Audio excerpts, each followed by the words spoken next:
Bem-vindos ao canal da Câmara Municipal de Criciúma, no YouTube, ao webinário Eleições 2020. Fique por dentro. As eleições diretas simbolizam o ápice da democracia representativa.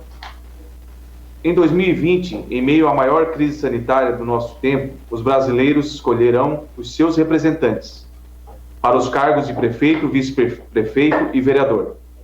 O processo eleitoral, assim como os outros aspectos da vida e na sociedade, também tem sido adaptado às circunstâncias à informação. Nesse momento, torna-se fundamental. O acesso à informação é inerente à democracia, ao exercício da cidadania. A Câmara Municipal de Criciúma busca constantemente fortalecer a relação entre a sociedade e o parlamento, estabelecendo canais de comunicação, divulgando amplamente as ações legislativas e produzindo conteúdos relevantes que agreguem informações indispensáveis ao debate público. Nesse contexto, o Poder Legislativo promove, a partir deste momento, ao webinário Eleições 2020. Fique por dentro, com o objetivo de oportunizar a sociedade, conhecer os aspectos importantes e esclarecer dúvidas acerca do processo eleitoral em curso. É uma honra tê-los conosco. Esperamos que esse momento seja de grande valia a todos os participantes desse processo eleitoral, sejam eles eleitores, candidatos, partidos políticos, instituições, voluntariados, servidores e demais profissionais. Desde já agradecemos aos nossos apoiadores, a nossa Unesp comunitária, a nossa OAB de Criciúma, a LESC, a Escola do Legislativo da Assembleia Legislativa de Santa Catarina, o Tribunal de Contas de Santa Catarina, que auxiliaram na seleção dos profissionais de excelência que participarão do debate de hoje. E agradecemos também a Web Rádio Içara, que está retransmitindo esse evento nas suas plataformas digitais. Após as exposições, serão respondidas algumas perguntas, selecionadas pela equipe organizadora, que está aqui a Fabiola, está aqui também a Daniela sabe, podendo ser enviadas e questionadas pelo chat ou pelo WhatsApp, no número 99148 1041, que está na tela. Quem está vendo, está nos acompanhando, está na tela esse número, que vocês podem enviar por WhatsApp também a sua pergunta. Então, para dar início, primeiramente cumprimentando a todos, cumprimentando a doutora Gabriela. Uma boa noite, doutora Gabriela. Boa noite a todos os nossos internautas e espectadores, que se dispuseram a estar aqui essa noite com a gente, aprendendo um pouquinho. Boa noite, doutor Pierre Vanderlinde. Desculpa, Gabi, pode continuar, Gabi. Não. Tem problemas nenhum. Presidente, boa noite a todos que nos acompanham pela internet. Boa noite às demais palestrantes. Doutora Ana Paula, seja bem-vinda também. Muito obrigado por participar também. Só liga o microfone, por favor. Obrigada, presidente. Uma boa noite a todos e um bom evento também. Ok, então tá. Muito obrigado também pela participação de vocês. Um momento importante para a Câmara de Vereadores. Como nós comentamos hoje, também agradecendo todas os vínculos que nós somos hoje, as rádios, jornais que fizeram essa divulgação tão importante, não só para a Criciúma, mas também para toda a região. Bom, a dinâmica vai ser 20 minutos cada palestrante e logo após o término, então, nós vamos fazer algumas perguntas direcionadas. Então, leva mais ou menos uma meia hora de perguntas, ok? Então, para dar início, convidamos para a sua exposição doutora Gabriela Schelp, advogada especialista em Direito Eleitoral, vice-presidente da Comissão de Direito Eleitoral do Instituto dos Advogados de Santa Catarina, vice-presidente da Comissão de Direito Eleitoral da OAB, subseção Criciúma, e secretária-geral da Comissão de Direito Eleitoral da OAB Santa Catarina. Ela discorrerá sobre o tema propaganda eleitoral. Com a palavra, doutora Gabriela Schelp. Então vamos lá, vou ligar meu cronômetro, porque o nosso tempo é exíguo. Como todos sabem, foi promulgada recentemente a Emenda Constitucional 107, que era conhecida como a PEC 18, tão falada, que alterou substancialmente o calendário eleitoral. Com isso, alterou não só a data da eleição, mas sim várias outras datas que dizem respeito tanto à propaganda quanto a condutas vedadas, que também serão abordadas aqui. Eu vou passar para vocês algumas principais datas. Então, nós temos 11 de agosto, que é o dia a partir do qual os apresentadores e comentaristas de programas de rádio e TV devem se afastar de seus programas se eles forem concorrer a algum cargo eletivo. No dia 31 de agosto a 16 de setembro, nós temos as datas para a realização das convenções partidárias. De 26 de setembro é o prazo final para o registro de candidaturas. Registradas as candidaturas, dia 27 de setembro, começa a propaganda eleitoral como um todo, inclusive na internet. Do dia 9 de outubro a 12 de novembro, nós temos o programa eleitoral gratuito. Dia 15 de novembro é o primeiro turno das eleições, 29 de novembro, o segundo turno das eleições. É importante destacar que gera alguma confusão, mas que todos os prazos que já tinham encerrado antes da promulgação da emenda constitucional, eles não são reabertos, eles já estão extintos, já estão vencidos, como transferência de domicílio, filiação partidária, nada disso volta, tá? E aí, então, a gente passa para a propaganda eleitoral especificamente, que é o tema da minha palestra, da minha explanação. A propaganda eleitoral, como eu disse, ela inicia dia 27 de setembro. Programa eleitoral, 9 de outubro a 12 de novembro. Antes disso, o que nós temos é tão somente a pré-campanha e a campanha intrapartidária, a propaganda intrapartidária. Muita gente não sabe o que é e nunca ouviu falar da propaganda intrapartidária, mas ela pode ser realizada durante as prévias que os partidos podem fazer, apesar de não ser muito comum, e também nos 15 dias antes da data que o partido escolhe para fazer as convenções. Para que ela serve? Para eu divulgar, para eu fazer uma propaganda de que eu estou colocando o meu nome à disposição para concorrer a um cargo eletivo, e eu vou ter que passar por uma eleição dentro do partido ainda, para que eu seja aprovado em convenção e depois o meu nome venha a ser registrado como candidato.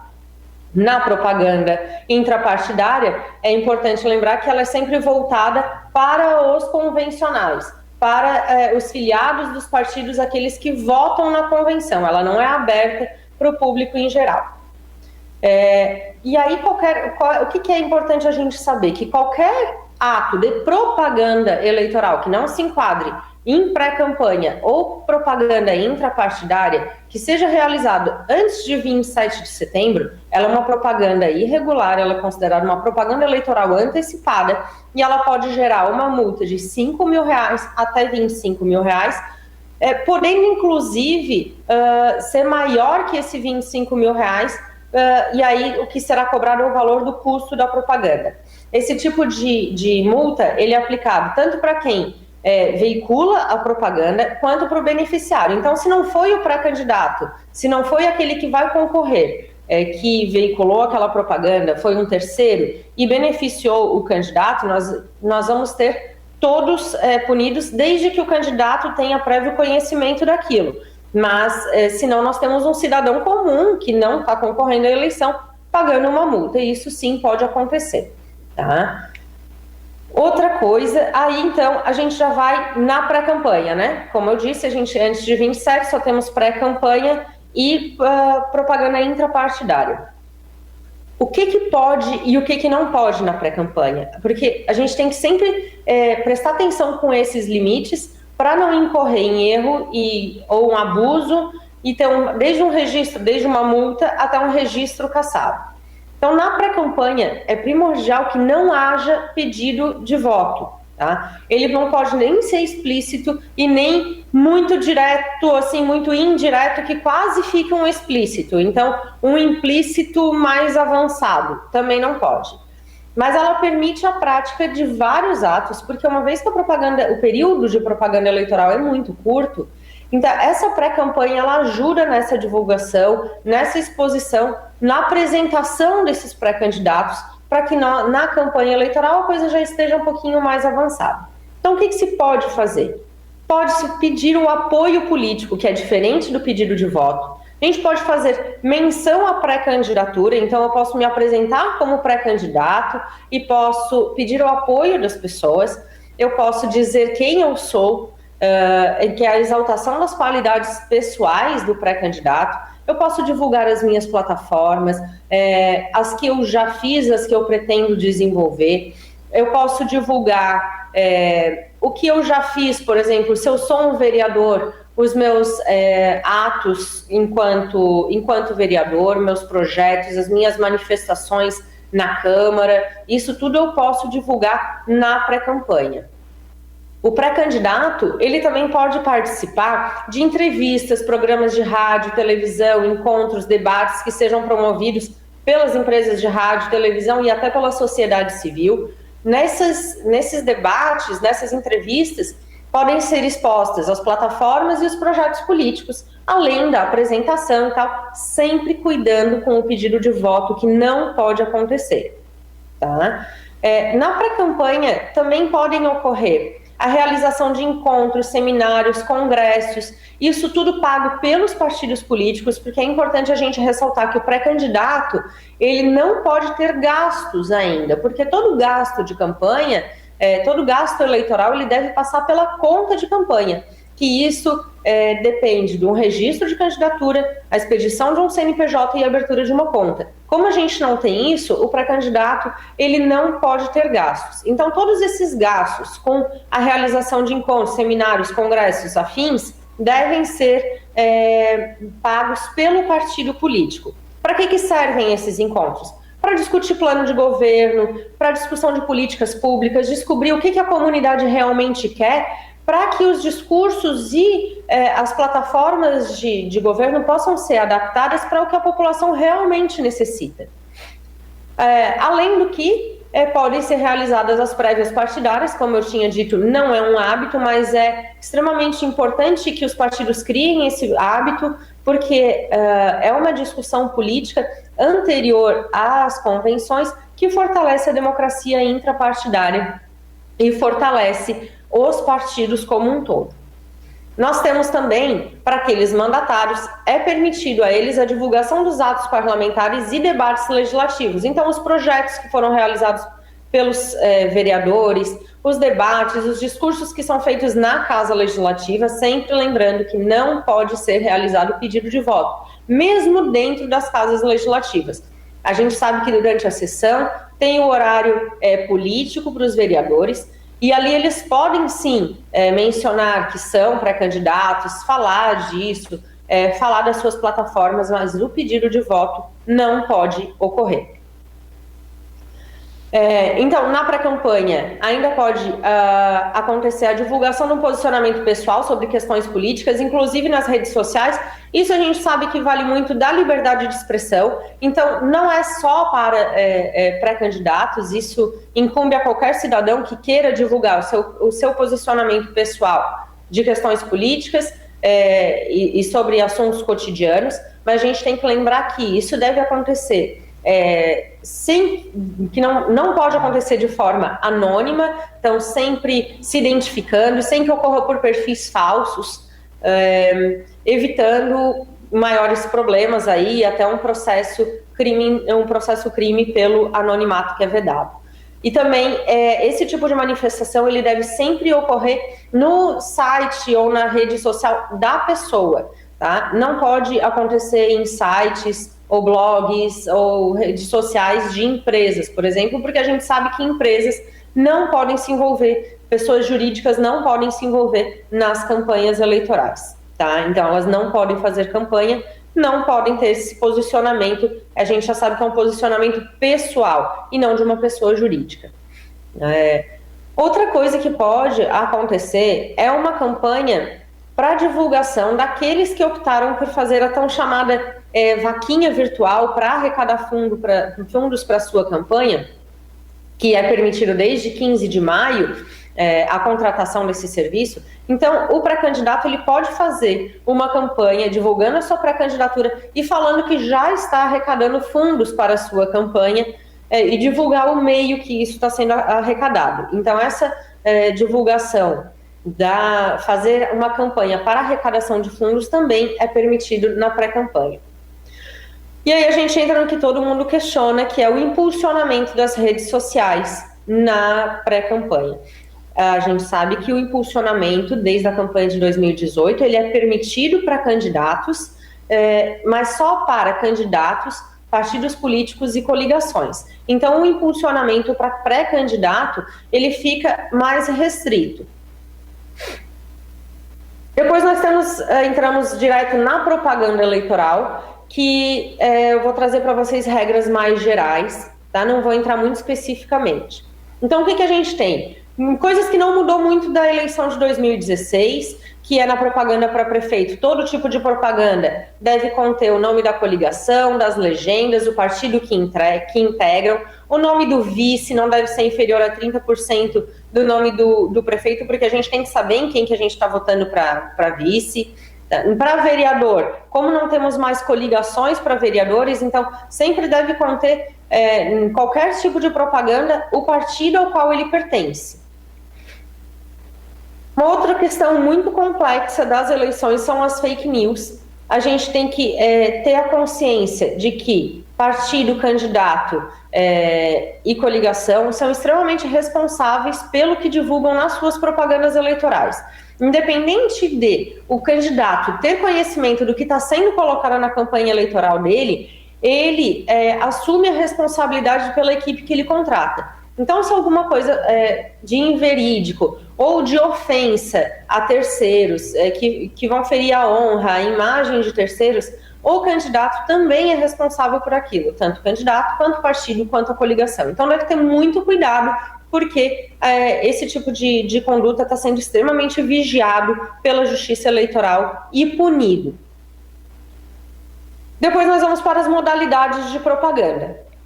Nós temos aí que podem ser utilizados alto-falantes, amplificadores de som, mas sempre respeitando uma distância mínima de alguns lugares, como sede de poderes públicos, hospitais, escolas. Então, pode ser utilizado respeitando isso.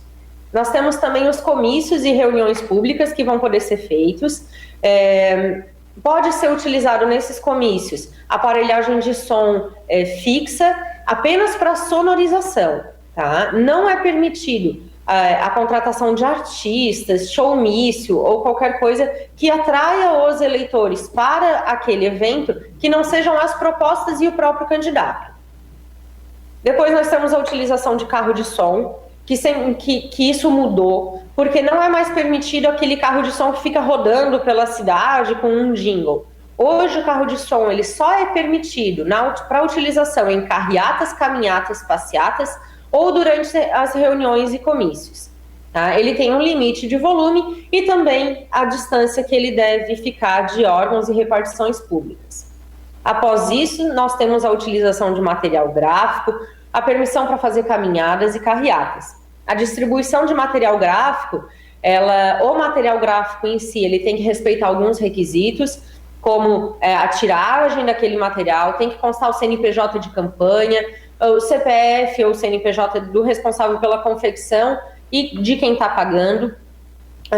Nas caminhatas, carreatas e passeatas também sempre tem que cuidar com questões de trânsito para não atrapalhar, a utilização de trio elétrico e o candidato falando em cima, como a gente costumava ter, isso também não é permitido. E pode sim ter o carro de som acompanhando, mas não aquele sistema de caminhão com o candidato em cima com o microfone, porque isso já vira um comício.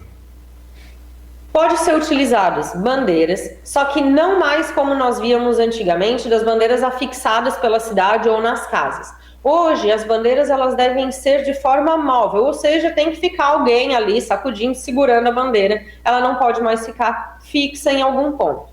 A distribuição de materiais também pode ser feita pela colocação de mesas na rua, nas calçadas, mas desde que não dificulte o andamento do trânsito, tanto de pedestres quanto de veículos, podendo os juízes da cidade dizer que ali não pode porque ali está atrapalhando o trânsito, tá? Então essa verificação pode ser feita pela Justiça Eleitoral. E lembrando que essas mesas de distribuição, elas não podem ficar lá fixas também.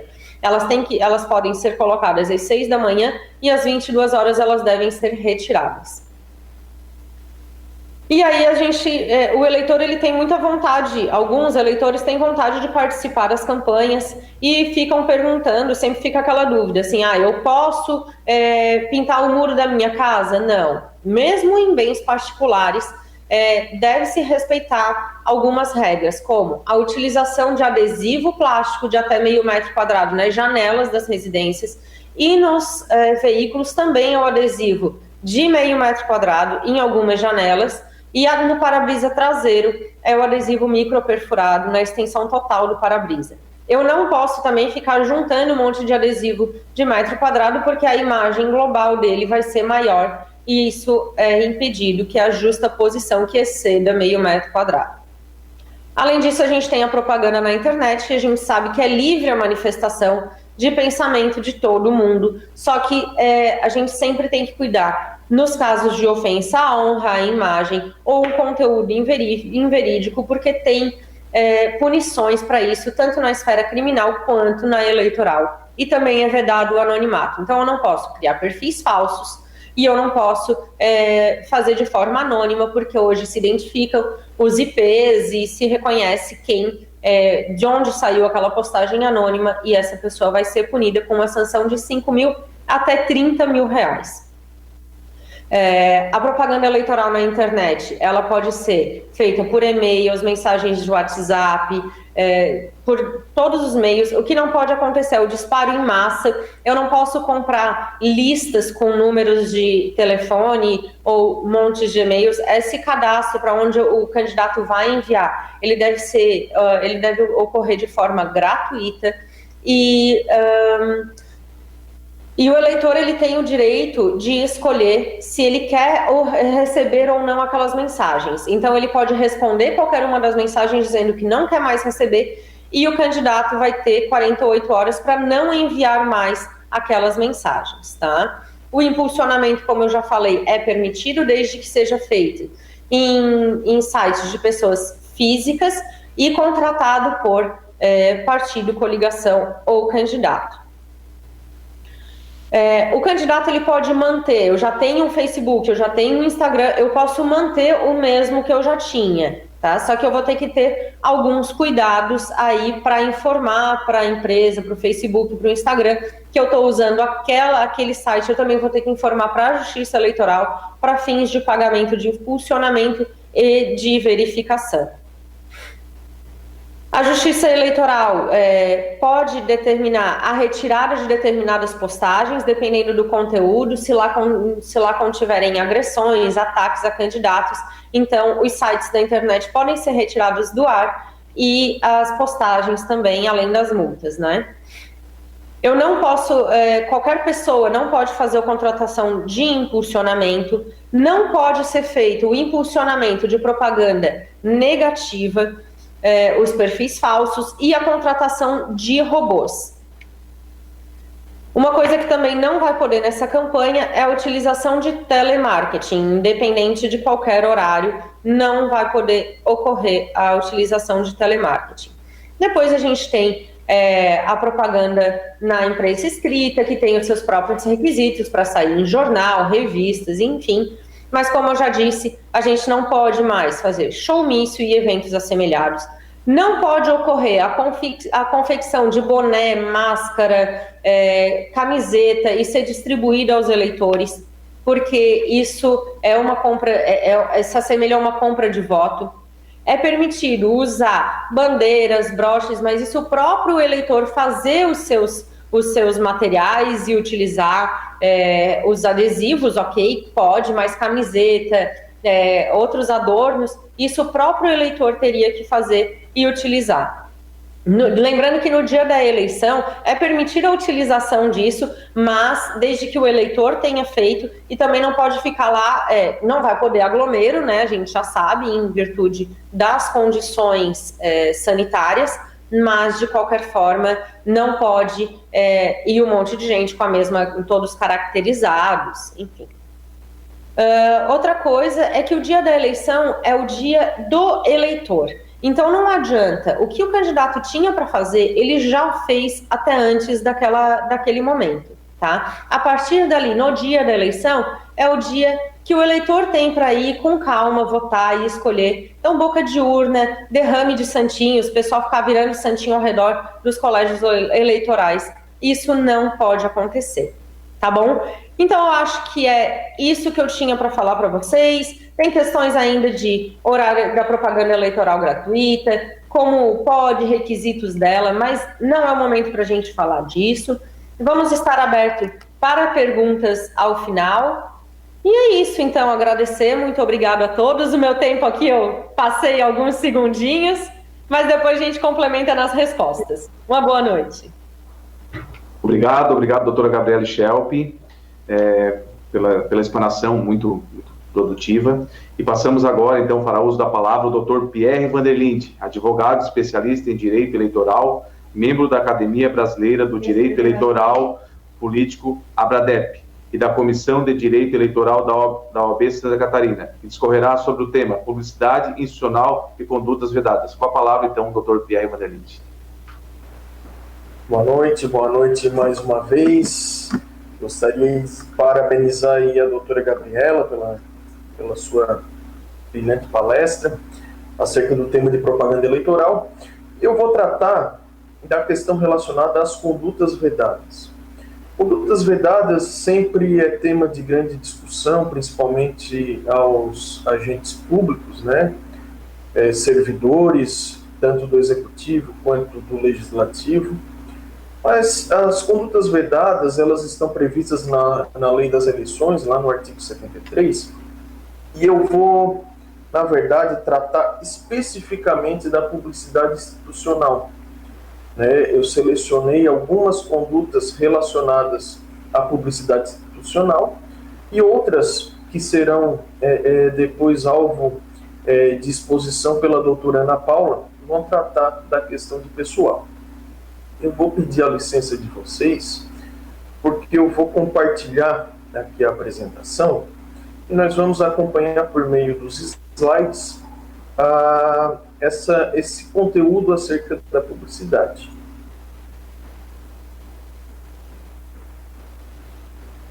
Todo mundo consegue ver? Então vamos lá. Primeiramente, eu preciso trazer à tona alguns conceitos e norteadores das condutas vedadas. Conduta vedada, assim, de uma forma ampla, existe um rol taxativo previsto lá no artigo 73 da Lei das Eleições, mas de uma forma ampla, a utilização da máquina pública pelo agente público em benefício de partido, candidato ou coligação. Então, as condutas vedadas, elas têm essa característica, a utilização da máquina pública em prol de uma campanha eleitoral. E o agente público, esse conceito de agente público, ele é bem amplo também. Então, desde o estagiário até o agente político, no caso o prefeito, o vereador, estão incluídos nesse rol. Empregados públicos, servidores efetivos, comissionados, terceirizados, todos serão considerados agentes públicos. E nós temos alguns princípios norteadores das condutas vedadas. A isonomia entre os candidatos, então sempre a igualdade e o equilíbrio entre as candidaturas, não pode aquele que já está no poder candidato à reeleição ter uma vantagem sobre os demais. A impessoalidade do agente público, ou seja, separar o que é Estado e o que é agente público. A separação do público e do privado, então o pré-candidato ou o candidato à reeleição, separar isso do que é público, do órgão público, dos bens públicos. Mas também não podemos nos desapegar do princípio do sufrágio universal, e que o agente público, ele tem esta possibilidade, ele tem esse direito de ter sua convicção política, de participar do processo eleitoral. Porém, isso ele vai fazer fora do horário de expediente dele. Depois a doutora Ana Paula vai abordar melhor esse tema. Mas só para a gente ter um norte do que se trata essas condutas vedadas. As condutas vedadas, então, prevêem como penalidade a suspensão da conduta, multa de 5 mil até 106 mil reais, cassação de registro de diploma e até mesmo ato de improbidade administrativa. Especificamente em relação à publicidade institucional, nós temos dois pontos principais aqui discussão. Um é o limite de gastos com publicidade no ano eleitoral, e o outro é a vedação da publicidade nos 3 meses antes do pleito. Em relação ao limite de gastos, houve alteração por meio da emenda constitucional 107, então existe a previsão lá no artigo 73 de que era feita uma média dos 6 primeiros meses, então nos 6 primeiros meses do ano eleitoral, que era o período que era permitido a propaganda eleitoral, né, no calendário normal, nós estamos num calendário diferenciado em razão da pandemia, era feita uma média, então, dos 3 primeiros, do primeiro semestre dos 3 anos anteriores. Com a emenda constitucional, mudou a data da eleição, passou para o dia 15 de novembro, houve uma ampliação desse prazo. O prazo de propaganda eleitoral, de propaganda institucional, ele aumentou, ele ampliou, então o período de apuração dessa média também aumentou. Passaram a ser 8 meses ao invés de 6.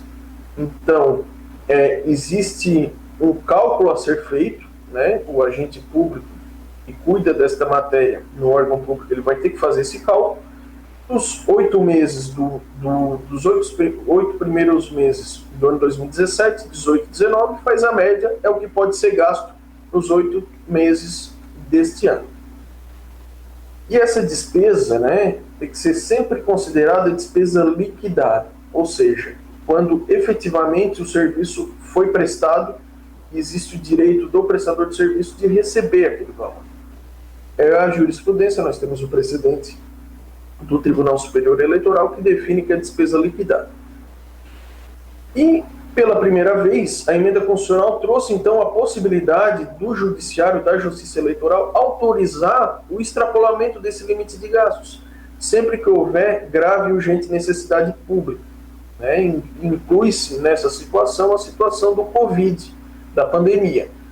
Se em razão da publicidade da pandemia houver a necessidade de extrapolar os gastos, tem que fazer uma solicitação ao juiz eleitoral. O juiz eleitoral vai fazer a análise e autorizar o município ou a Câmara de Vereadores, por exemplo, a fazer o extrapolamento das despesas com publicidade. Em relação à vedação, o artigo 73, inciso 6º, a linha B, ele prevê que nos 3 meses anteriores ao pleito não pode ser feita publicidade institucional, salvo em caso de grave e urgente necessidade. E esse artigo está vigente, apenas foi deslocado, então, esse prazo final da publicidade institucional do dia 4 de julho para o dia 15 de agosto. E já ficou autorizado expressamente a publicidade institucional da pandemia, em todo o segundo semestre deste ano eleitoral. Não há necessidade de solicitar autorização para realizar a publicidade do Covid.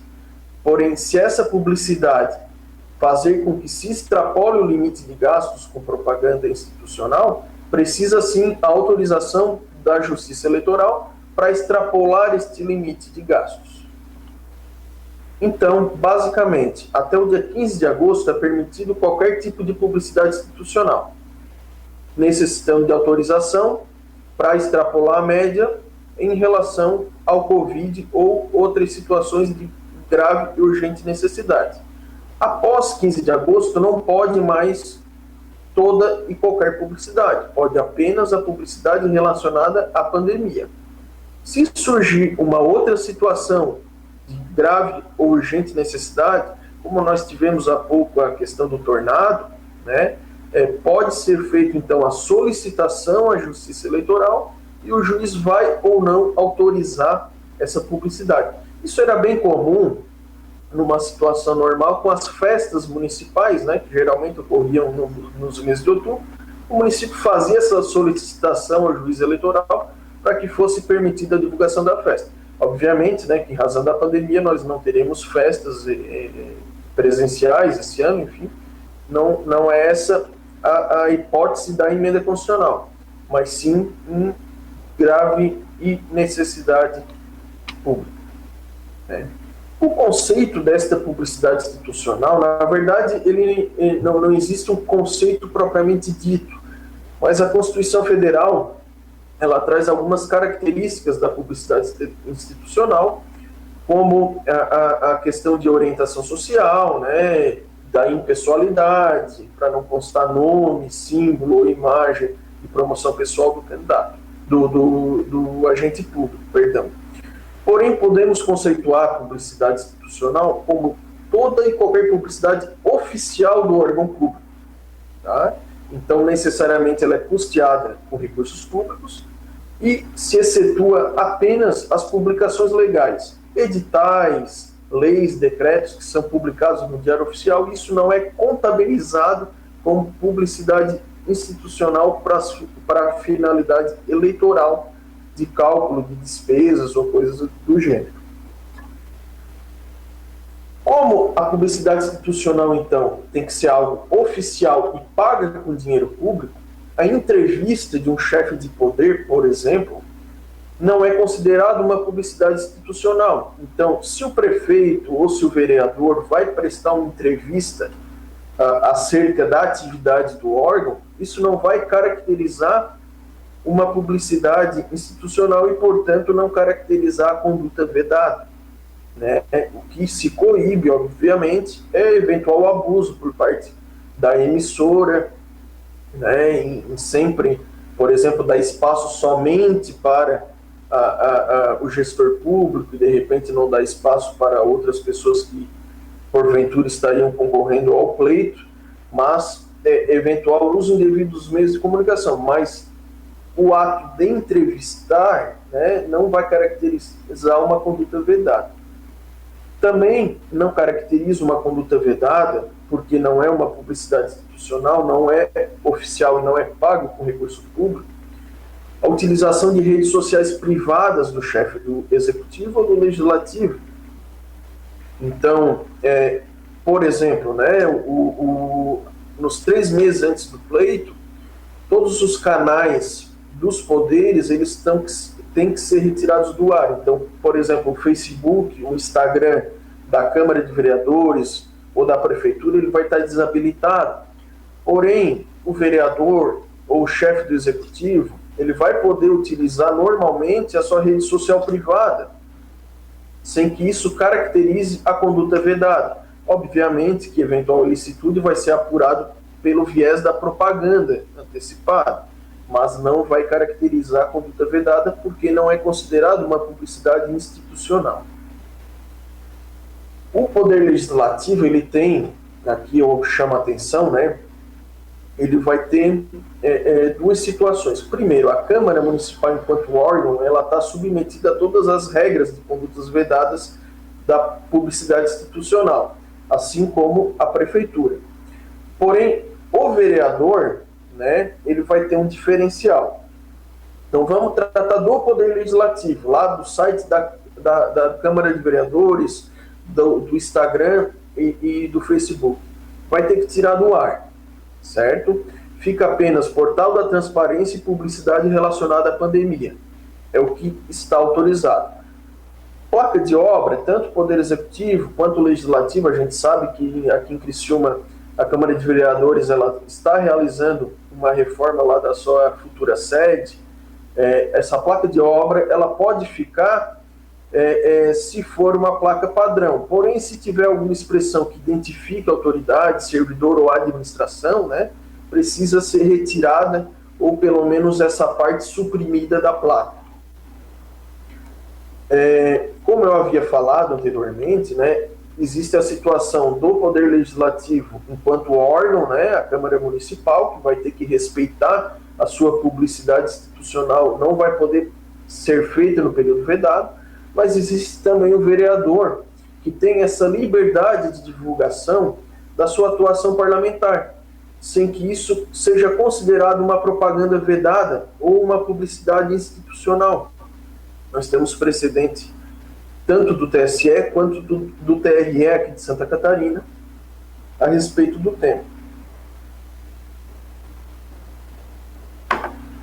Porém, essa atuação parlamentar ela não pode ter conteúdo eleitoral, né? Isso é uma cautela que o parlamentar precisa ter. Ele vai poder divulgar seus atos e suas ações, porém, essa divulgação ela não pode ter conteúdo eleitoral. Mas o que é conteúdo eleitoral, afinal? O conteúdo eleitoral foi definido, né, no precedente do TSE, no caso de Várzea Paulista, o agravo regimental em agravo de instrumento 924, ficou definido que conteúdo eleitoral é tudo aquilo que se enquadra no antigo conceito de propaganda antecipada, aquele que foi fixado pelo TSE lá em 1999, em que trata, né, como conteúdo eleitoral aquela publicidade que leva ao conhecimento geral, ainda que de forma dissimulada, a candidatura ou mesmo ação política que pretende desenvolver, razões que induzam a concluir que o beneficiário é o mais apto ao exercício da função. Isso daqui não é mais considerado propaganda antecipada. A lei permite que o pré-candidato diga qual ação política que pretende desenvolver. Porém, é considerado algo com conteúdo eleitoral. Então, não pode ser abordado na divulgação de ato parlamentar. O parlamentar que é candidato à reeleição, ele vai ter que saber separar, distinguir quando que ele está divulgando o conteúdo parlamentar e quando que ele está fazendo uma manifestação de pré-campanha ou de campanha eleitoral.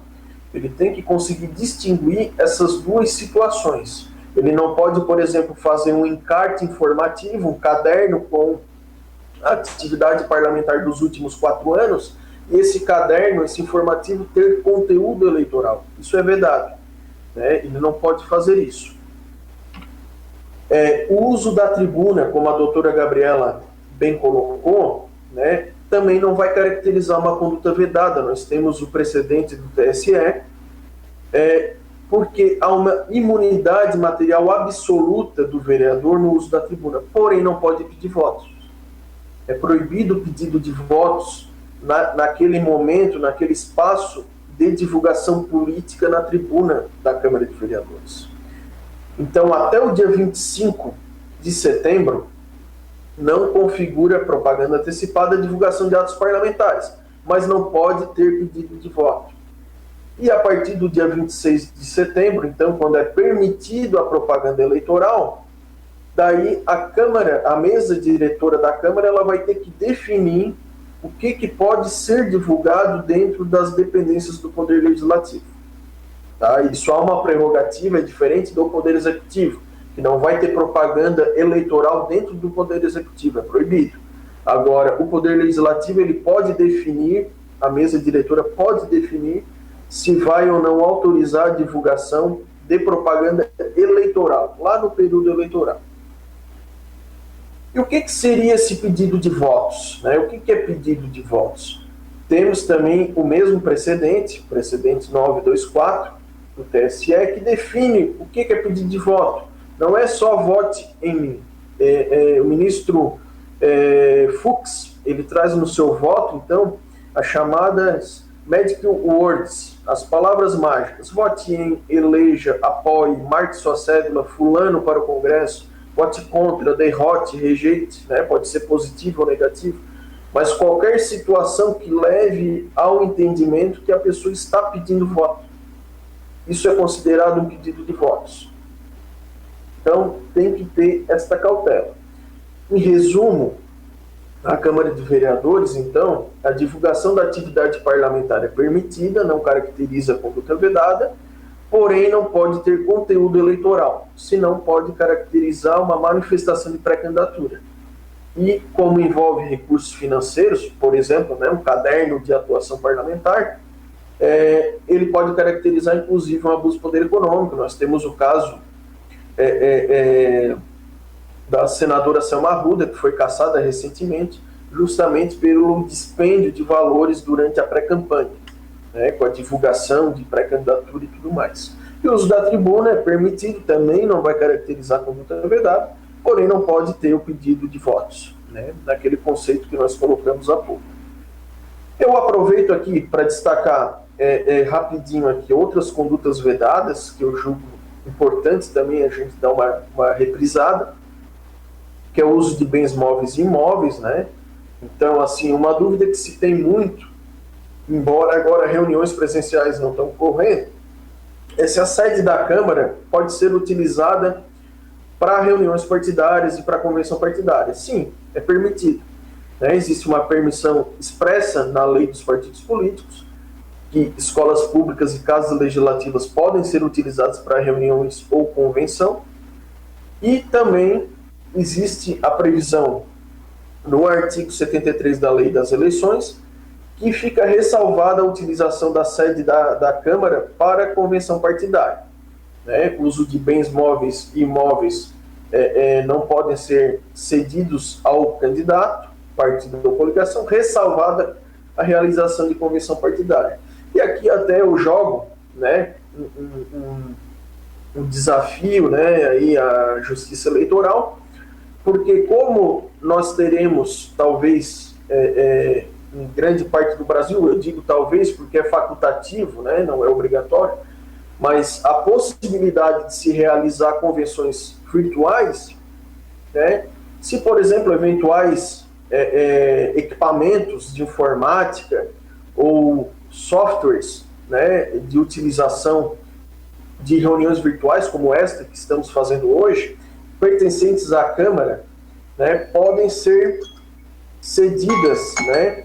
Aqui eu já vi que acabou meu tempo, mas eu já adiantei que eu levaria um pouquinho mais uns minutinhos, peço licença a todos, mas assim, fica essa dúvida, né, ou esse questionamento, e eu entendo que sim, que é possível, né, porque se enquadraria na utilização de bens móveis ou imóveis para a convenção partidária. Então haveria essa possibilidade de utilização. Porém, é muito importante aqui destacar que deve, então, se for a intenção do Poder Legislativo, né, que isso fique as regras definidas previamente pela mesa diretora, né, para ter um tratamento isonômico entre todos os candidatos e partidos, né, e não algo sem regulamentação, senão pode sim ocorrer aí a caracterização da conduta vedada. Também a utilização de materiais e serviços, né, a questão do repasse de recursos ficou também lá para o dia 15 de agosto, né, então esses repasses por recursos de convênio para obras, enfim, né, atividades aí do Poder Executivo que inclusive encerraria agora no dia 4 de julho, né, em razão do afastamento da mudança da data da eleição, ficou para o dia 15 de agosto, até lá pode sim haver repasse de recursos financeiros. Aqui mais pelo viés da fiscalização, né, existe aí uma vedação à distribuição gratuita de bens em ano eleitoral, porém, em razão da pandemia, situação de emergência, calamidade por qual estamos passando, né, existe essa possibilidade, uma relativização dessa proibição, porém, em nenhuma hipótese pode haver a promoção pessoal, né, do gestor com essa distribuição gratuita de bens.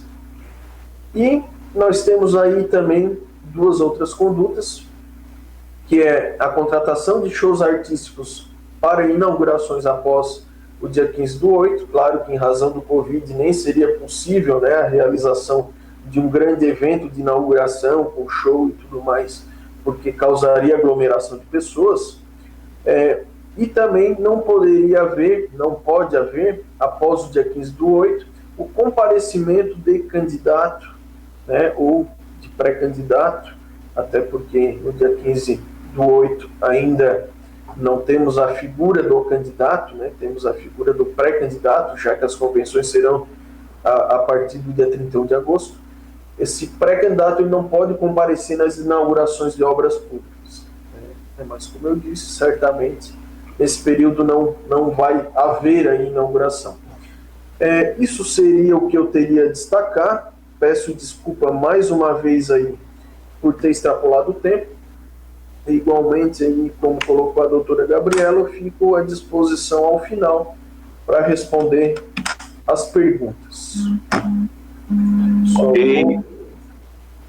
pois não, interromper o compartilhamento. Ok, então. Agradecemos ao Dr. Pierre Vanderlinde, então, pelas explanações. Antes de passar a palavra para a doutora Ana Paula, eu só gostaria de dizer que nós já estamos recebendo as perguntas E logo após, então, a explanação da doutora Ana, nós vamos fazer as perguntas aos nossos convidados, ok? Então, passamos a palavra, então, à doutora Ana Paula Machado da Costa, auditora fiscal do controle externo e diretora da diretoria dos atos de pessoal do Tribunal de Contas de Santa Catarina, que discorrerá sobre o tema atos de pessoal. Com a palavra. Obrigada, presidente. Novamente, meus cordiais cumprimentos a todos vocês. Em primeiro lugar, eu gostaria de dizer que é um prazer poder estar participando desse webinário com todos vocês, para que nós possamos discutir assuntos tão importantes como estes, que tratam das eleições municipais. Ainda mais nesse ano tão atípico que se formou com a pandemia da Covid-19 e que acabou por transferir as eleições municipais. Nesse momento inicial, eu gostaria de brevemente agradecer o convite feito pelas entidades organizadoras desse encontro virtual, e aqui o faço na pessoa do presidente da Câmara de Vereadores de Criciúma, e queria agradecer desde já também cada um de vocês que me ouvem e prestigiam esse evento tão importante, seja dos seus lares, dos seus locais de trabalho, quem ainda estiver trabalhando, é claro, e também meus amigos do Tribunal de Contas que se encontram logados conosco nesse momento, prestigiando o evento. Pessoal, senhores, eu espero a partir de agora, e vou falando e vou compartilhar aqui minha tela, ser a mais didática e objetiva possível para que nós possamos atingir o nosso objetivo de hoje, que é identificar quais são as condutas vedadas aos agentes públicos quando em campanha eleitoral, as relativas a atos de pessoal, ou seja, quais são as condutas proibidas pela legislação eleitoral nesse período que antecede o pleito eleitoral, as eleições municipais, e que representa o final de mandato. Esse tema ele é extremamente importante, porque é justamente nesse período que há que se ter um cuidado especial, uma cautela, para quê? Para que o gestor público ele possa encerrar o seu mandato de uma forma proba, regular, isenta de irregularidades. Então, é um momento de cautela, de prudência, para que não se incidam nessas condutas vedadas, não só as relativas a atos de pessoal. Acho que o doutor Pierre acabou também por mencionar. Para quê? Para que não se incidam em crimes eleitorais, em abuso do poder político e econômico, e até mesmo atos de improbidade administrativa. Fatos esses que o ordenamento jurídico em vigor, e em especial a legislação eleitoral, tanto quer expurgar, retirar do nosso sistema. Então, a minha mensagem inicial hoje aqui para vocês é momento de cautela, de cuidado, não só dos agentes políticos, sejam eles candidatos ou não à reeleição, mas também a todos os agentes públicos, que o doutor Pierre aqui também bem colocou, que podem ser servidores públicos ou não. O conceito de agente público na legislação eleitoral, ele é lato sensu, ele é bem abrangente, chega a abranger até mesmo os estagiários, que só para dar um exemplo. Muito bem, antes de eu identificar quais são as condutas vedadas, as específicas de atos de pessoal, eu queria que vocês tivessem em mente a normativa aplicável, né, a essa temática. Doutora Ana, nós temos... Oi. Desculpe, é que a sua tela não está sendo compartilhada. Não? Não, nós não estamos conseguindo visualizar no YouTube. Ah, tá. Vamos ver aqui então. Na verdade, a tela estava. Ela estava. Porém, a apresentação não. Estava aparecendo. Isso bem. Perfeito. Está aparecendo agora, presidente? Não. Não está aparecendo? Vamos ver, peraí. Se não estiver aparecendo, eu posso ir comentando normalmente, que vai dar para entender. Ok. Mas não está aparecendo? Não, não está. Não. Ué, vamos ver aqui, vou tentar novamente rapidinho. Vocês me desculpem. Isso é legal, dá uma credibilidade. E agora? Não? Da mesma forma. Não está sendo apresentado, né, o Pierre? Tem que iniciar a apresentação, de repente tem que iniciar a apresentação do PowerPoint. Vamos ver aqui. Eu posso ir falando mesmo sem a tela, ok? Ok. Ok. Peço desculpa a todos, mas não perderam nenhuma tela, era só o tema mesmo, condutas vedadas e atos de pressão. Então, como eu ia falando, antes de eu identificar quais são as condutas, nós precisamos identificar qual é a normativa que a gente aplica com relação a esse tema. Tá? Nós não podemos pegar a lei eleitoral de forma isolada. Nós temos que, então, ter que ver um conjunto de regras. Primeiro, a Constituição Federal, porque ela trata dos direitos políticos, traz regras e princípios sobre a administração, sobre os servidores públicos. A Constituição do Estado também, um destaque aqui é a Emenda Constitucional a 107, essa então que veio excepcionalmente este ano alterar a data das eleições. E também, na sequência, uma norma de grande envergadura que vocês têm que estar atentos é a conhecida a Lei Complementar 101, a famosa LRF, né? A Lei de Responsabilidade Fiscal. Ela tem uma regrinha lá no artigo 21, no parágrafo 1º, que diz assim, que é vedado, nos últimos 180 dias de mandato, você aumentar a despesa com o pessoal. Então, você não pode só ver a conduta vedada. Você, gestor público, tem que verificar essa regrinha. E essa regrinha da LRF, ela foi ampliada, porque se você aumenta a despesa com o pessoal nesse período de 180 dias, é nulo de pleno direito esse ato. E essa regra, hoje, atenção, ela tem que ser conjugada com a nova Lei Complementar 173. Essa que foi editada pelo governo federal, que estabeleceu um conjunto de medidas orçamentárias, fiscais, para vigorar até o final do ano, e ela introduziu proibições relativas a atos de pessoal até o final do ano que vem, que implicam o quê? Que não pode conceder reajuste a servidores de todos os poderes e todas as esferas de governo, e também há um adiamento na concessão de alguns direitos dessa categoria de profissionais, como o adiamento de licença-prêmio, de adicionais por tempo de serviço, então.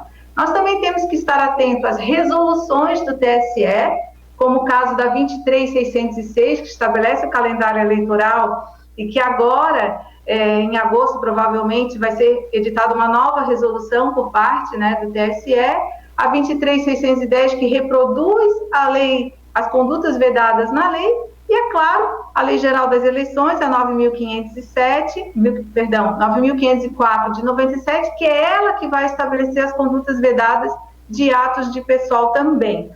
Não se esqueçam também das normas locais do município de vocês. Por exemplo, o Estatuto do Servidor, a Lei Orgânica de vocês e outras regras correlatas à questão de atos de pessoal.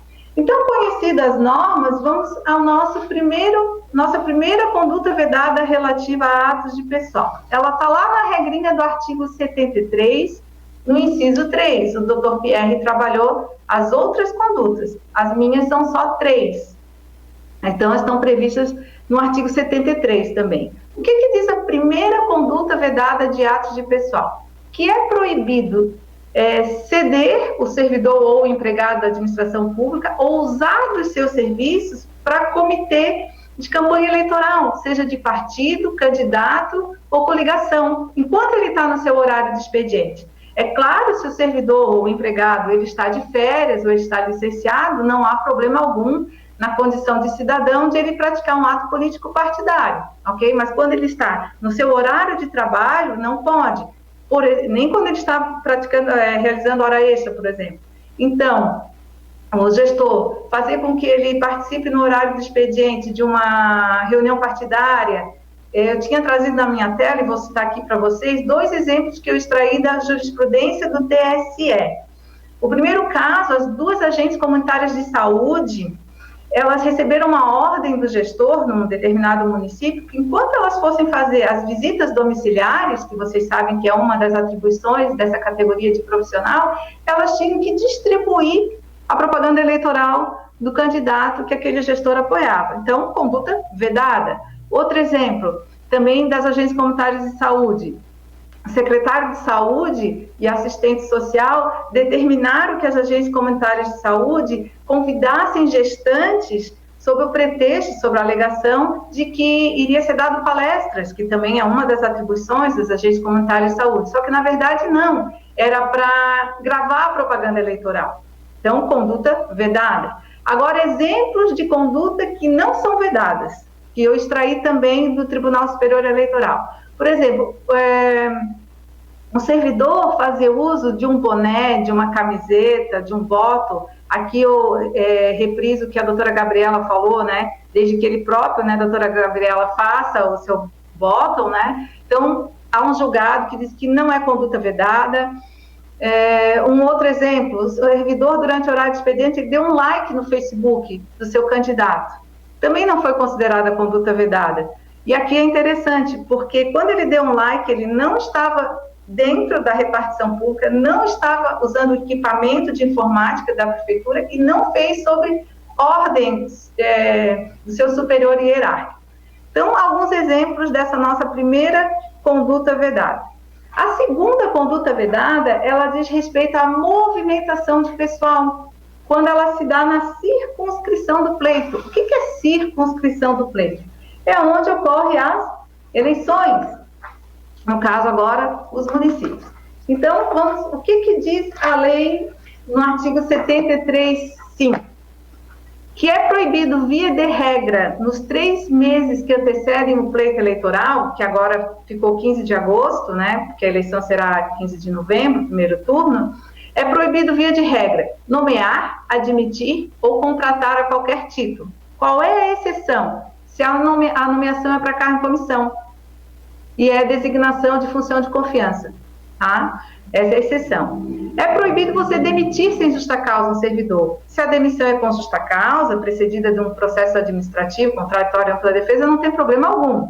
É proibido suprimir e readaptar vantagens em forma de retaliação. E aqui eu dou um exemplo também do TSE, que a servidora ela tinha pedido férias e o gestor suspendeu, sem motivo algum, não estava fundamentado no interesse da administração pública. E foi considerado, então, uma conduta vedada. Dificultar ou impedir o exercício funcional dos servidores, ou remover, transferir ou exonerar também servidores. É claro que, se a exoneração é a pedido, não há problema algum, mas o que não pode é em forma de perseguição e retaliação política. Alguns exemplos também da jurisprudência do Supremo. Teve um caso que o gestor ele dispensou todos os ACTs, porque eles, logo após as eleições, porque não tinha apoiado a candidatura. Um outro exemplo é suprimir vantagens também de uma quantidade de servidores sem justa causa, também é a conduta vedada nesse caso. Muito bem, quais são as exceções que eu falei? Você pode nomear e exonerar o cargo em comissão, a dispensa e a função de confiança, mas aqui a gente tem que atentar para a lei complementar 173 que eu falei para vocês, que trouxe proibições com relação à parte de atos de pessoal. A partir do dia 28 de maio, que é a publicação dessa lei deste ano, as admissões, as nomeações, elas estão restritas. Elas só podem ser feitas para reposição de cargo de vacância, ou se for um cargo em comissão, também para repor. Não pode haver o quê? O aumento da despesa. A contratação temporária, ela é excepcionada, pode ser feita, e o concurso público, você só pode fazer também se for para reposição de vacância. Então, aqui a legislação também diz que você pode nomear aprovados em concurso público, desde que homologado nos 3 meses antes, né, das eleições. E o concurso público, então, você pode realizar a qualquer momento. A nomeação é que depende. Se o concurso foi homologado até 3 meses antes, você pode nomear a qualquer tempo. Se for depois dessa data, você só vai poder nomear depois da posse dos eleitos. Então, outra exceção que a lei nos traz é que você pode fazer a contratação temporária de servidores nos 3 meses antes, mas desde que seja para atender serviços públicos essenciais. O que o TSE entende? Que serviços públicos essenciais, nesse momento, são os emergenciais, aqueles que colocam em risco a sobrevivência, a saúde e a segurança das pessoas. Então, um exemplo que eu havia trazido na tela para vocês que ocorreu e que legitimou a contratação temporária nesse período de 3 meses foi um surto de dengue que ocorreu numa determinada localidade. Aí não haveria problema. E com relação à nossa nossa última conduta vedada aqui, para respeitar os 20 minutos, mesmo suprimidos após a minha não colocação da tela, mas não há problema, eu vou respeitar o tempo. A nossa última conduta vedada, ela diz respeito à política remuneratória. O que ela diz? Que é proibido você fazer, na circunscrição do pleito, agora no município, a revisão geral anual, que ela exceda a recomposição da perda inflacionária ao longo da eleição. E essa conduta ela é vedada a partir dos 180 dias antes da eleição, que era 7 de abril. Esse prazo é precluso, já ocorreu, né? Como a doutora Gabriela ali falou bem no começo. E passou, né, doutora Gabriela? Houve a preclusão. Então, traduzindo em miúdos, nesse ano, quando é ano de eleição, pessoal, sempre vai ter um calendário eleitoral e até 180 dias antes pode ser concedida a revisão geral anual e ela vai retroagir aos 12 meses. Quando entra no prazo de 180 dias, a revisão geral anual, ela se limita ao mês de janeiro. Ah, mas a minha data base da revisão geral é maio. Então, qual é a orientação do Tribunal de Contas? Que quem tem a data base, ali que já vai adentrando em maio, talvez alterem. Para quê? Para que em ano de eleição não ocorra isso. E aqui, com relação, já terminando a minha fala, a mensagem que eu digo, que é uma dúvida muito corriqueira das unidades fiscalizadas do Tribunal de Contas, dos municípios principalmente, Câmara de Vereadores, prefeituras, é com relação a esse momento, se deve ou não conceder a revisão geral anual. Se essa lei complementar 173, ela está proibindo ou não. A lei 173, ela não vedou nem permitiu explicitamente a concessão da revisão geral anual, mas ela não é propriamente dito um aumento, uma reposição, ela é um reajuste, um aumento, ela é a recomposição da perda inflacionária ocorrida em razão da desvalorização da moeda. Então, pode ser concedido, mas a mensagem que eu deixo aqui, finalizando então a minha fala e respeitando os 20 minutos, é que o município só vai conceder a revisão geral anual se houver condições financeiras.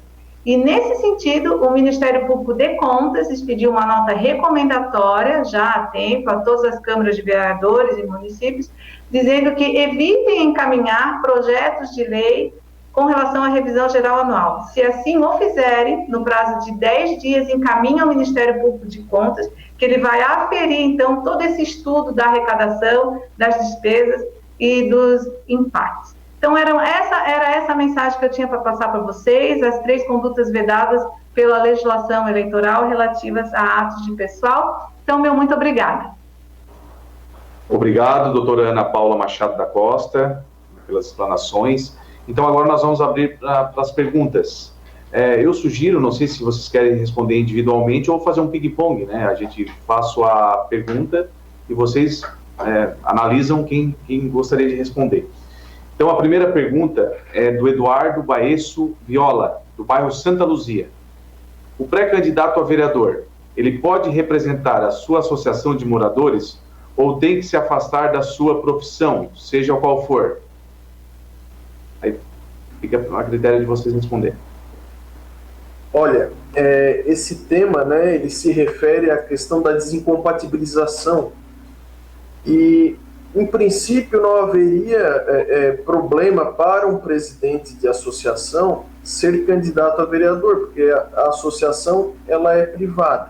Agora, se essa associação ela recebeu recurso público, ela sobrevive de recurso público, né,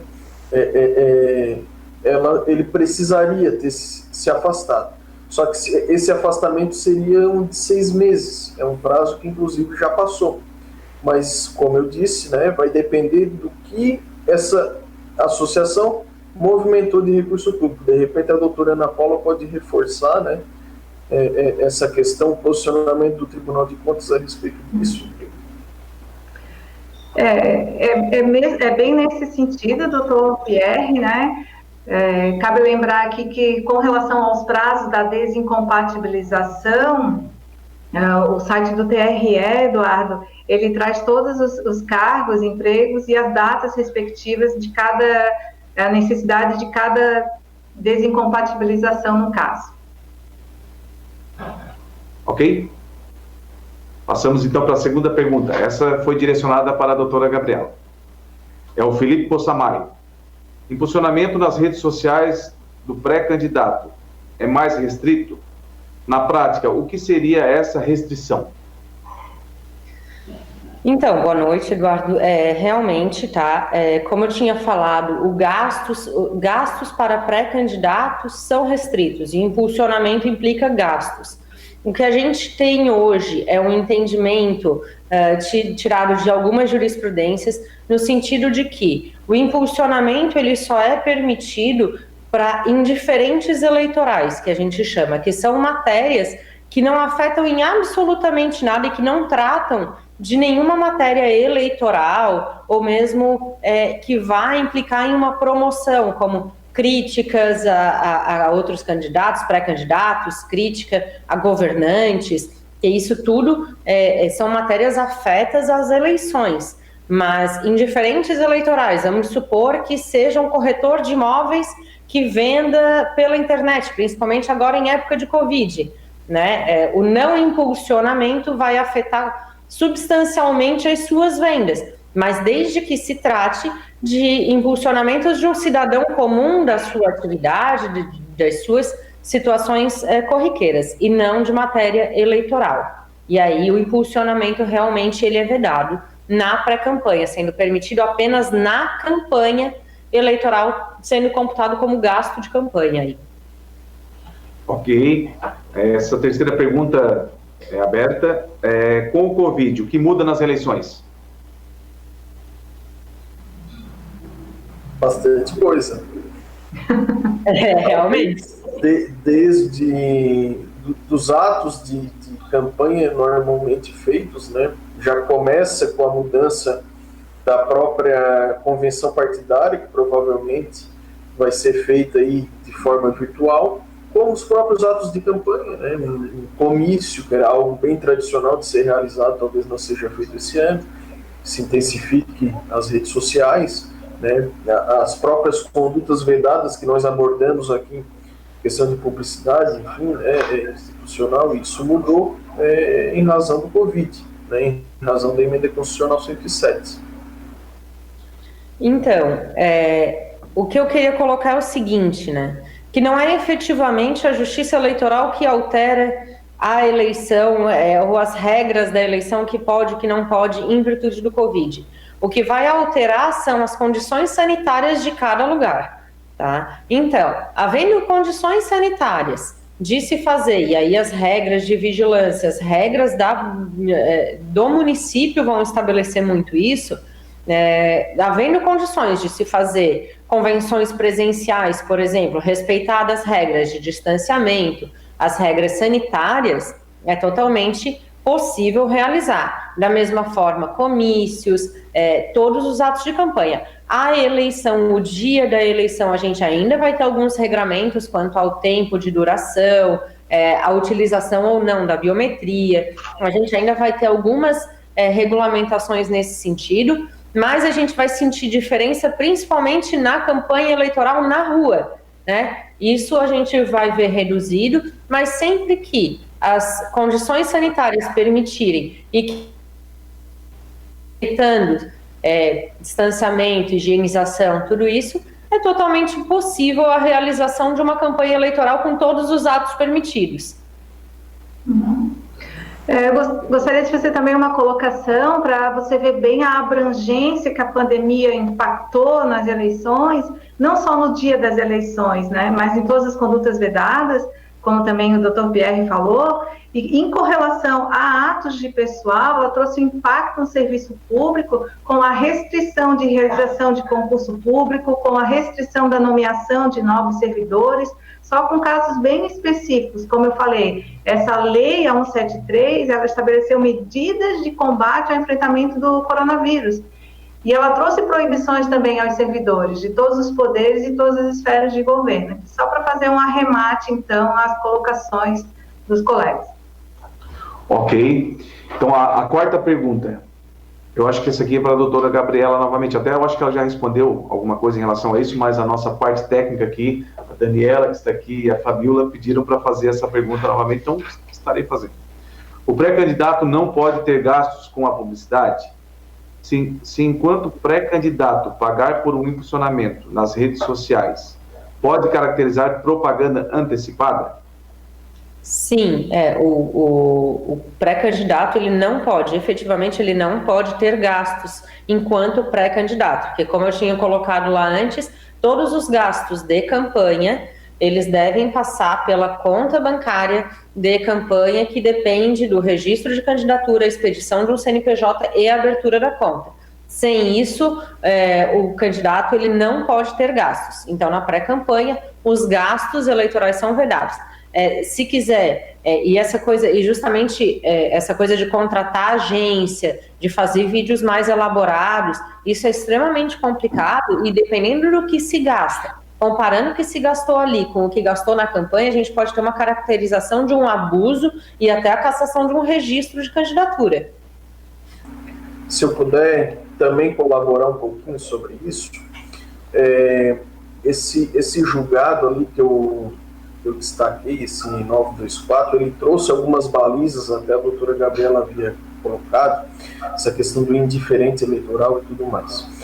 Então, assim, existem aquela publicidade ou aquela manifestação com pedido de voto. Isso vai caracterizar uma propaganda antecipada.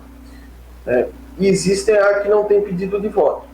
Se não tiver conteúdo eleitoral, é um indiferente eleitoral, que é o que a doutora Gabriela colocou. Essa pode fazer o que quiser, porque ela não é da alçada da justiça eleitoral. Ela pode ser impulsionada. O que seria um indiferente eleitoral? Eu boto uma foto minha no Instagram passeando com a minha família. Eu posso impulsionar isso. Não trata de eleição, eu não estou mencionando nada em relação à eleição, enfim.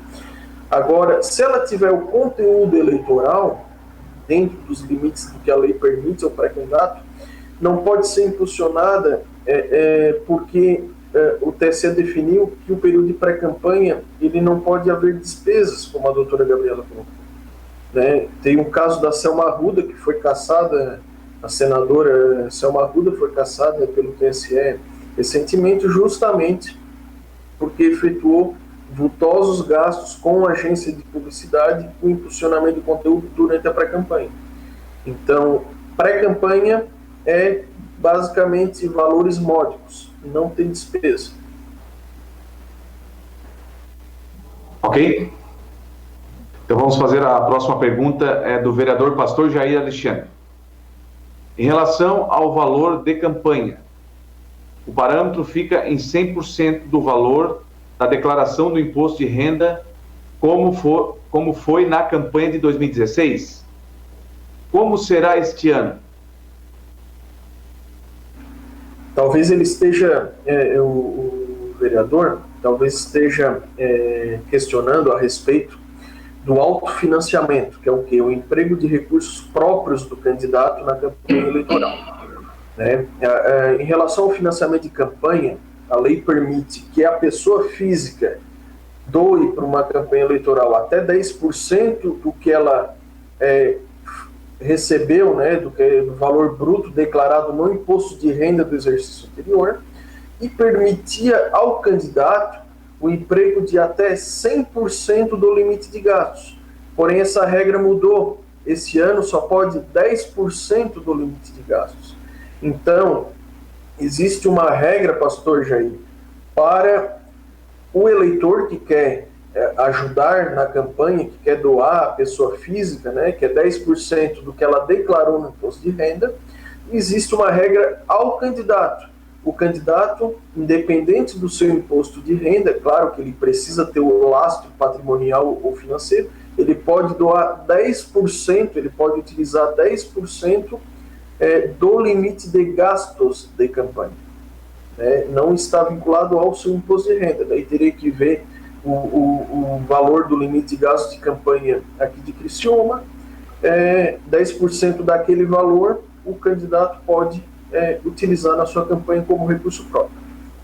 Só complementando, quando se fala de limite de gastos, A Justiça Eleitoral vai fazer uma atualização, mas o que a gente vai ter de teto de gastos para cada cargo, porque a gente sabe que cada cargo, por exemplo, prefeito em cada cidade ou vereador em cada cidade, tem um valor máximo que pode gastar na sua campanha no total. Esse valor, esse ano, vai ser o mesmo valor de 2016, atualizado pelo índice do IPCA.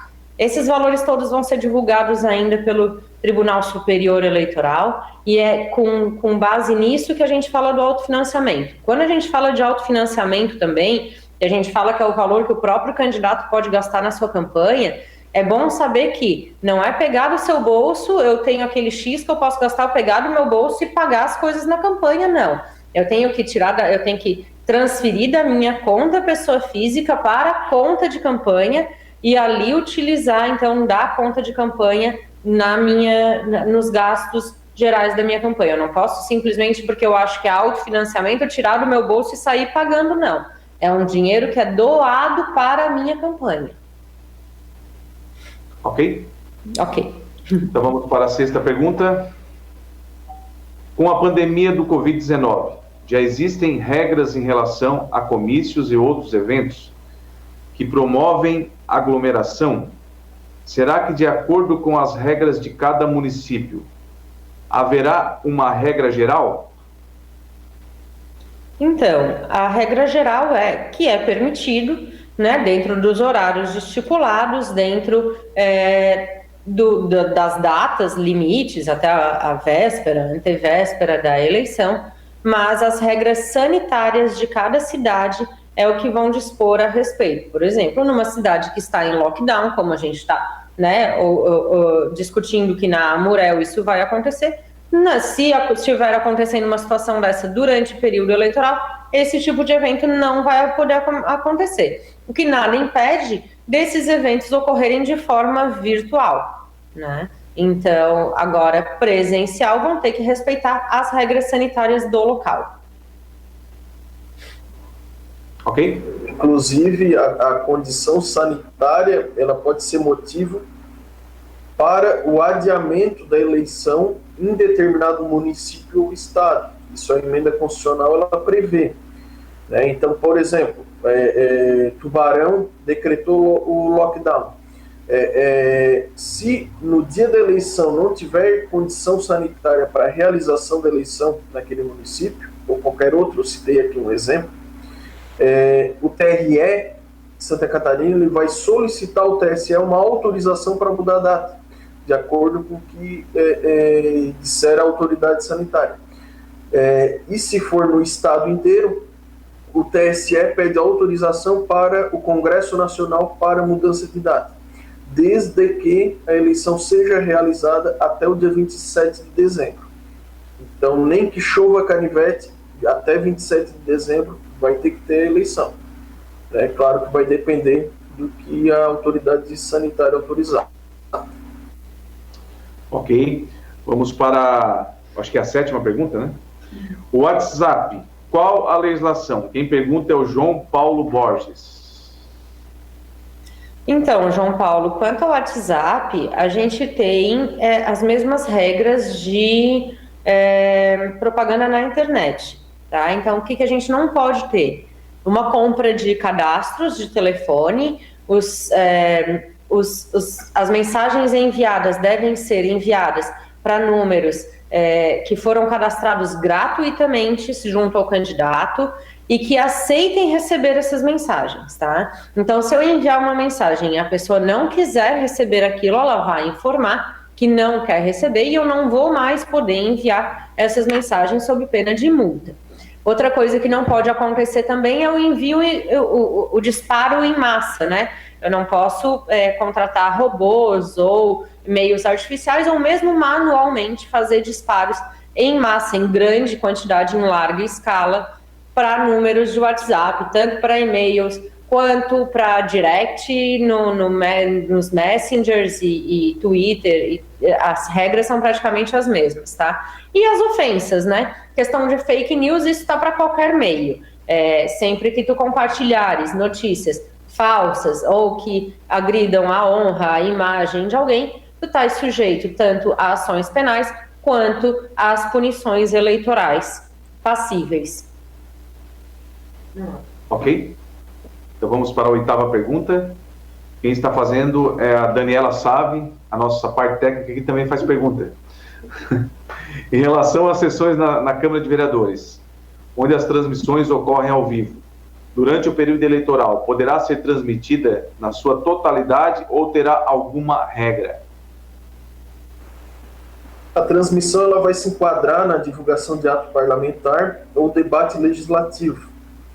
Então, não há vedação para a continuidade dessa transmissão. Vai ter algum tipo de restrição se o vereador que estiver usando a tribuna, né, fazer o pedido de voto.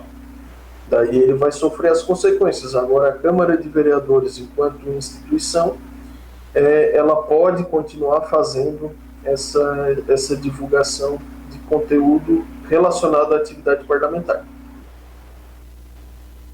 Ok? Então tá.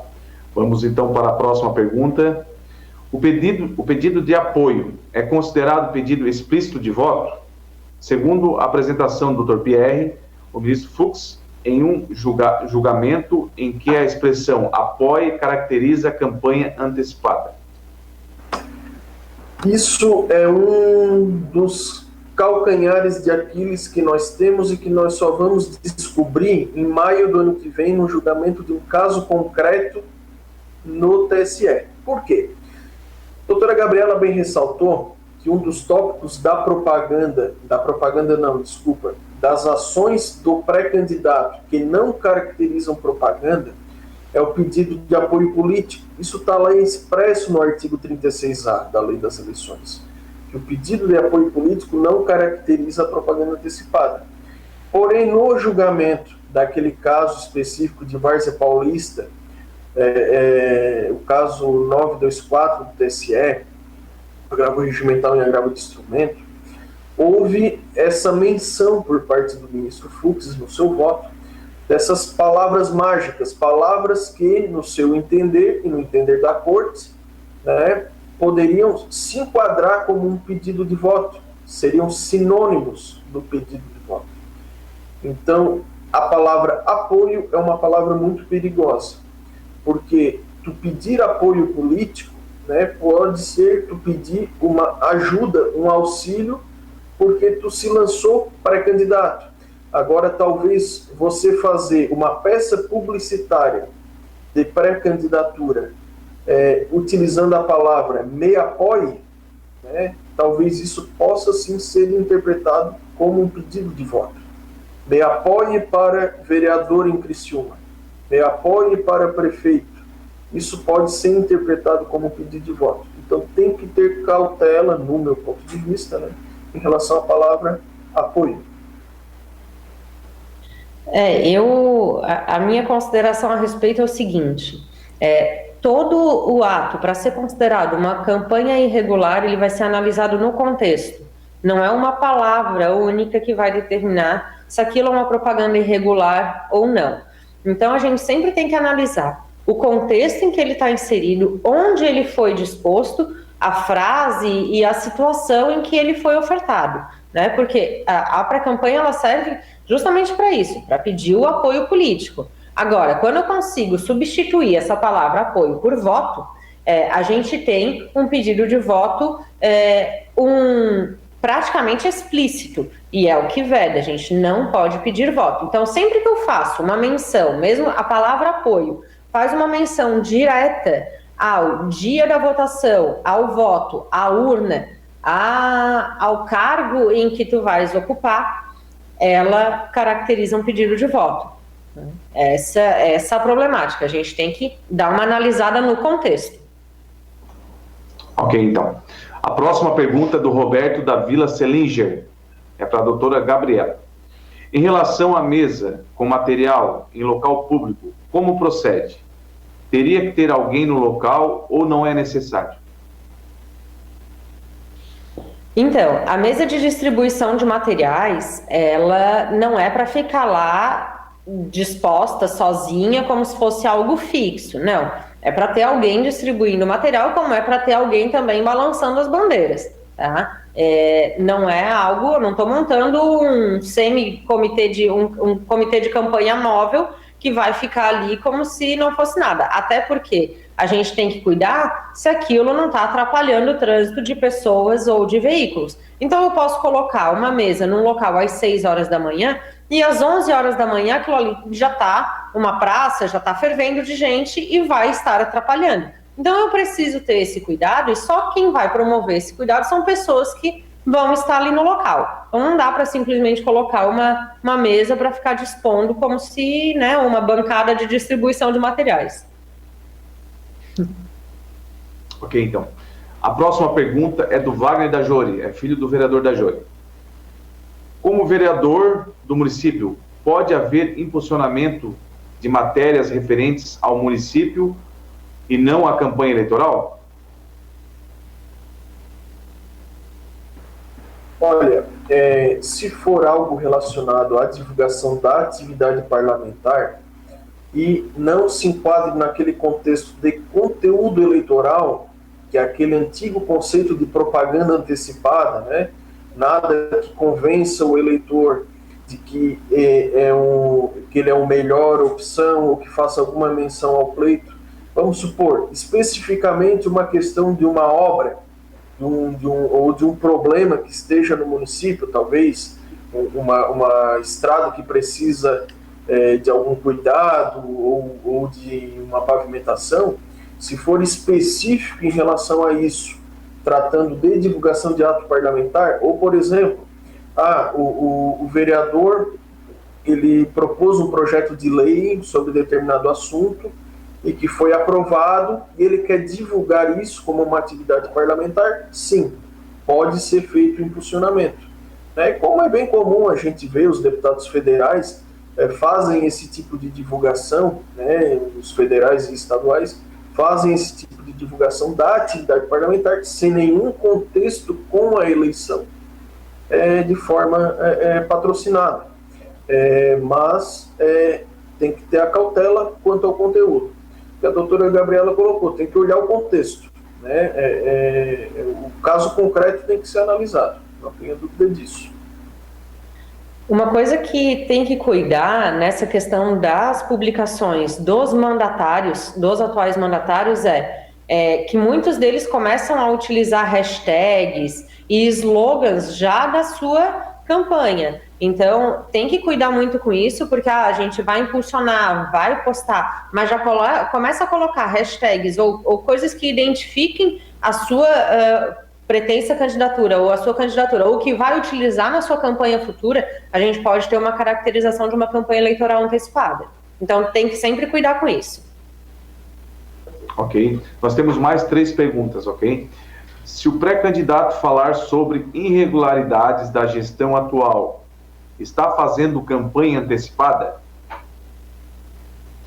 Não estaria. A questão toda é como ele coloca, né? Também não pode ferir a honra, ferir a imagem e colocar de forma inverídica ou distorcendo os fatos. Aí a gente entra na seara das fake news, né? Então, distorcer, faltar com a verdade ou falar meia verdade é uma manipulação dos fatos também, e isso vai ter complicações sérias. Então, é totalmente possível fazer as críticas, mas lembrando que durante o período de campanha, durante o período de pré-campanha, a gente já sabe que é vedado o impulsionamento desse tipo de matéria, e na campanha eleitoral também agora começa a ser vedado o impulsionamento de propaganda eleitoral negativa, tá? Então, essas manifestações que difamam quem está, o opositor ou o mandatário, elas não podem ser impulsionadas. Ok. A penúltima pergunta, então, é da jornalista Tatiana Rodrigues.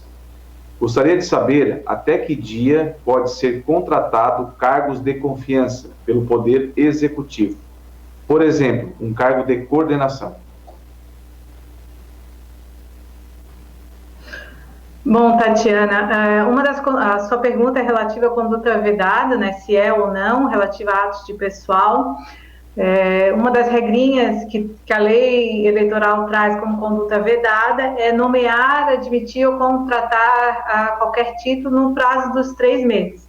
Mas a própria lei, ela excepciona alguns casos, dentre eles a questão da nomeação para cargos em comissão.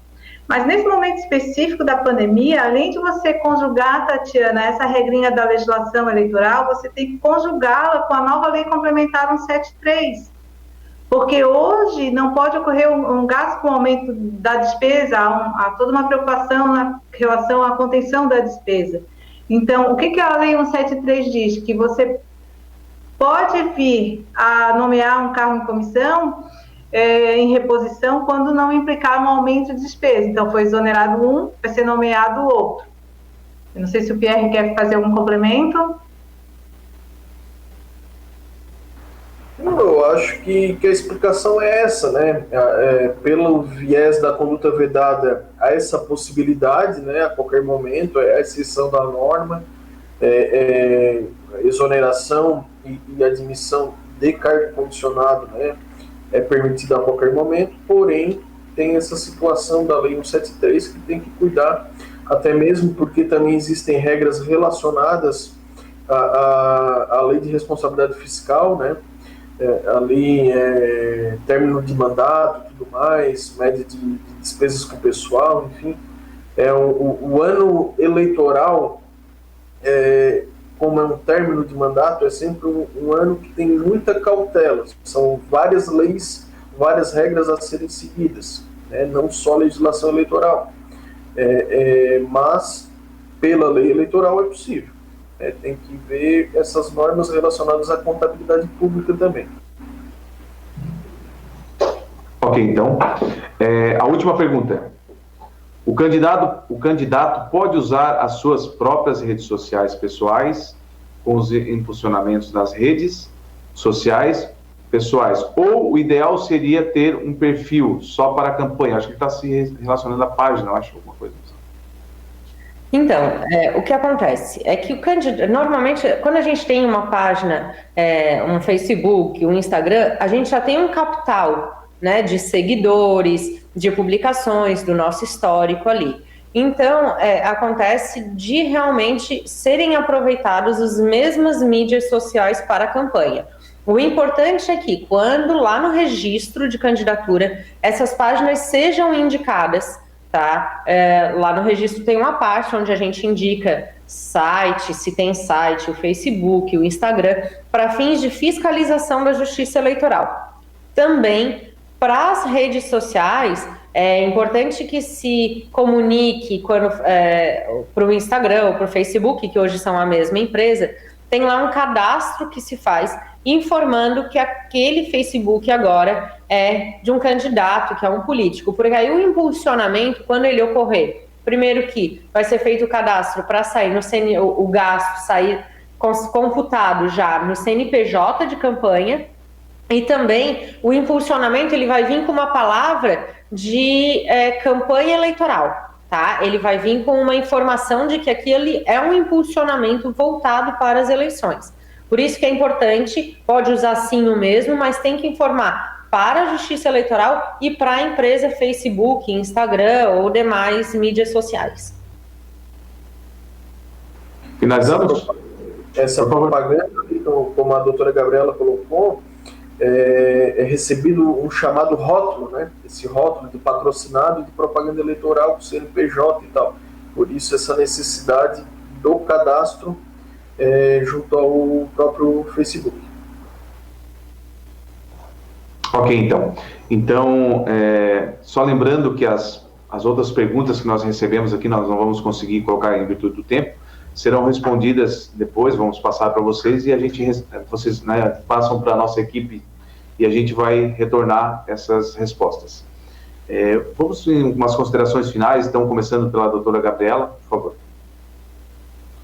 Eu queria agradecer imensamente, né? Foi um prazer poder estar aqui com vocês, respondendo todas as dúvidas. O tempo foi exíguo, é uma matéria de muito sutil e assim com muitos detalhes, que que daria para a gente ficar dias falando a respeito, uma matéria gostosa e que todo mundo tem dúvidas também, mas tem muito material, sites confiáveis, né? O site do Tribunal Superior Eleitoral, o site do Tribunal Regional Eleitoral de Santa Catarina e dos outros tribunais, tem muita fonte de conteúdo confiável. Para vocês poderem extrair mais informações, também procurem pessoas de confiança e com conteúdo para poder responder as dúvidas. Mas eu queria agradecer a todos os parceiros, a Escola do Legislativo, que me acolhe e que eu posso representá-los com muito carinho também, a Câmara de Vereadores, que idealizou esse evento e nos deu a oportunidade de estar aqui hoje com outros dois profissionais de tamanho e gabarito. Muito obrigada, boa noite. Doutor Pierre. Boa noite, né? Vamos agradecer aí a iniciativa da Câmara de Criciúma, do presidente Zita Belloli. Muito importante esse debate, muito importante essa troca de conhecimento. Nós sabemos que num período normal, sem pandemia, seria um momento com vários congressos, várias reuniões presenciais, e realmente essa ideia, né, essa iniciativa de fazer um debate no meio virtual é louvável, porque leva o conhecimento a quem precisa.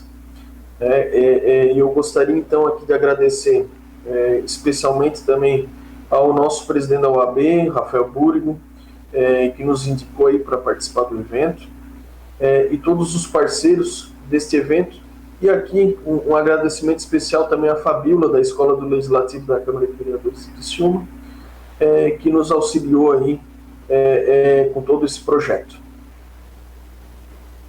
Doutora Ana, por favor. Mais uma vez, eu agradeço a Câmara de Vereadores de Criciúma, na pessoa do seu presidente, a Escola do Legislativo, os colegas que me antecederam na fala, pela oportunidade, pelo convite, pelo espaço. Mais uma vez eu ressalto aqui que é um momento de prudência, de cautela, porque as sanções são severas e elas não abrangem só os agentes políticos, mas também os agentes públicos, então fiquem atentos, procurem os órgãos também de fiscalização que estão a seu dispor, também vocês cidadãos. E aqui, para terminar a colocação, vale lembrar que o Tribunal de Contas do Estado de Santa Catarina, muito embora ele tenha essa função fiscalizatória, ele também tem a função orientativa, pedagógica. Então, os profissionais estão abertos para caso vocês também tenham dúvidas, ok? Muito obrigada a todos. Ok, então, primeiramente, agradecer a todos que estiveram com nós até agora nesse webinário, muito produtivo, né? E fazer um agradecimento especial também aos nossos apoiadores, a nossa Unesc, a OAB Criciúma, a ALESC, a Escola Legislativa da Assembleia Legislativa de Santa Catarina, ao Tribunal de Contas de Santa Catarina, que auxiliaram na seleção, mais uma vez, desses excelentes profissionais, aos nossos colaboradores, né, em nome de todos os vereadores, a Fabíola que está aqui, a Dani que está aqui com a gente, né, organizando tudo isso desde o início, há muito tempo, já trabalhando para que isso acontecesse. E também agradecemos também a Web Rádio Içara, que está retransmitindo esse evento nas suas plataformas digitais. Um agradecimento especial à doutora Gabriela, muito obrigado, ao doutor Pierre, muito obrigado, à doutora Ana, muito obrigado. Eu acho que foi muito produtivo e, com certeza, em nome de todos os vereadores, 17 vereadores, gratidão. Uma boa noite a todos.